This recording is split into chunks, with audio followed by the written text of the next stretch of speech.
is not a fine. If you engage constructively with the Commission, Avropa İttifaqının X sosial şəbəkəsinə qarşı 120 milyon avroluq cərimə qərarı həm texnoloji platformalar, həm də beynəlxalq siyasət müstəvisində yeni gərginlik dalğası yaradıb. Cərimənin elanından dərhal sonra platformanın sahibi Elon Musk sərt açıqlama verərək Avropa İttifaqının ləğv edilməli olduğunu bildirib və qərarı həm şirkətə, həm də şəxsən ona qarşı absurd addım adlandırıb.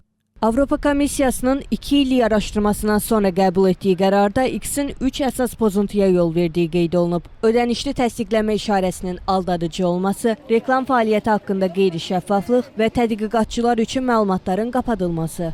Bu maddələr müvafiq olaraq 45, 35 və 40 milyon avro cərimə ilə nəticələnib.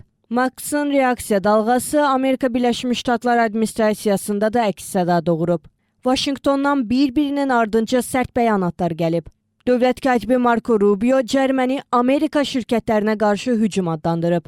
Digər rəsmiləri isə Avropa İttifaqını söz azadlığını boğmaqda ittiham ediblər. Avropa İttifaqının X-ə qarşı qərarı Amerika Birləşmiş Ştatları Avropa münasibətlərində onsuz da artan gərginlik fonunda baş verib. Trump administrasiyasının son milli təhlükəsizlik strategiyasında Avropa İttifaqı açıq şəkildə suverenlik və siyasi azadlıqları zəiflətməkdə günahlandırılır. Vaşinqton həmçinin Amerika şirkətlərinin Avropa bazarında ədalətli rəqabət şəraitinə malik olmadığını bildirib.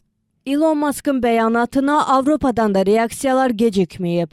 Polşanın baş naziri Donald Tusk X-də etdiyi paylaşımda Amerika Birləşmiş Ştatlarını Avropanın ən yaxın müttəfiqi adlandırıb və bilik mesajı verib. Digər tərəfdən sağ populist siyasətçilər Avropa İttifaqını totalitar qurum adlandıraraq cərimənin ləğvini tələb ediblər. Məsələ təkcə iqtisadi yox, təhlükəsizlik baxımından da müzakirəyə səbəb olub. Birləşmiş Ştatlar rəsmilərindən bəziləri Avropa İttifaqının bu addımlarının NATO-da əməkdaşlığa təsir göstərə biləcəyini belə istisna etmirlər.